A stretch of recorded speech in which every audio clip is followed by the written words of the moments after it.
cadeia de predadores. Então, nós temos aí o produtor, consumidor primário e o consumidor secundário. Vamos para o nosso exemplo. Nós temos aí a cadeia de predadores. Nós temos o fundo de uma lagoa. Produtor, a planta aquática. O molusco, consumidor primário. Obtém o seu alimento raspando o caule e as folhas dessa planta aquática. Em seguida temos o peixe, consumidor secundário, que se alimenta desse molusco. Então nós temos uma cadeia onde tem o produtor, que é a planta aquática, o molusco, que é o consumidor primário, e o peixe, que é o consumidor secundário. Ao lado nós temos uma ave, pronta para pescar o seu peixe. Nesse caso, se introduzirmos essa ave na cadeia, ela passa a ser um consumidor terciário da cadeia de predadores. Observaram? Nós temos então a cadeia de parasitas, a cadeia de predadores e nós temos também uma cadeia que pode ser mista, onde nós teremos consumidores parasitas e consumidores predadores também. Mas nem sempre nós temos uma sequência linear de relações tróficas, que é a cadeia alimentar. Em alguns casos, nós teremos várias cadeias reunindo o que nós chamamos de uma teia alimentar. A teia alimentar são as inter-relações entre as cadeias alimentares, como nós vamos descrever. E eu gostaria que você acompanhasse esse exemplo, demonstrando o que é uma teia alimentar. Milho é o produtor, o vegetal, que está produzindo o seu alimento para o homem, que é um consumidor primário, e também para a galinha, consumidor primário aí. Mas o homem também ingere a galinha, então ele passa a ser um consumidor secundário ao ingerir a galinha. Tanto a galinha como o homem podem servir de comida para o verme.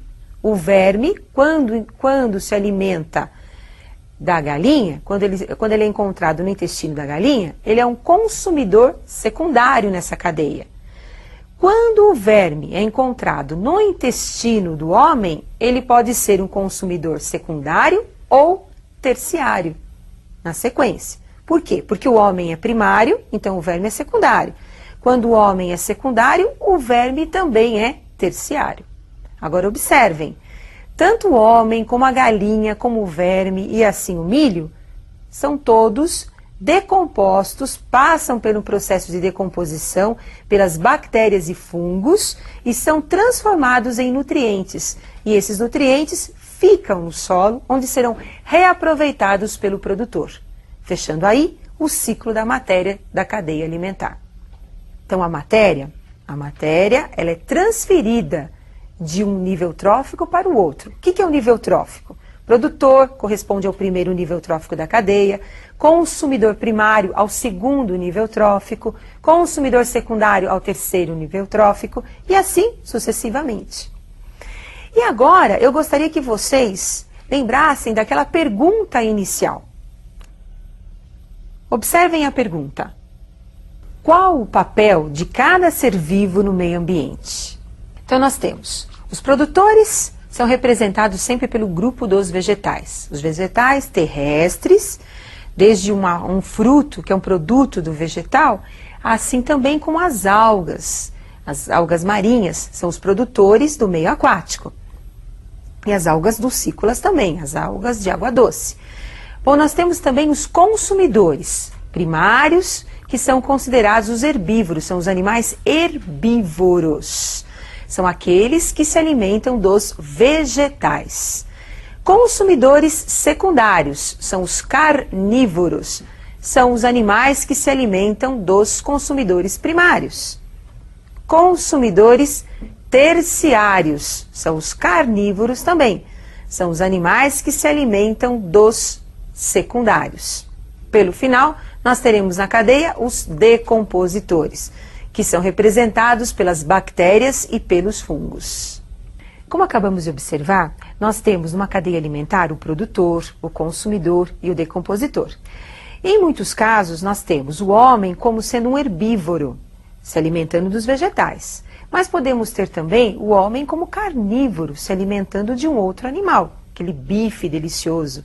Mas, como o homem ele ocupa 2 níveis tróficos, se alimentando do produtor, assim como também do consumidor, no caso de um outro animal, então ele vai receber uma outra denominação. Ele é classificado, ou ele é chamado de onívoro, se alimenta de tudo. Se alimenta tanto do produtor como também de outro consumidor. Agora, nós temos também, não só o homem, mas outros animais que também têm essa mesma posição dentro da cadeia alimentar.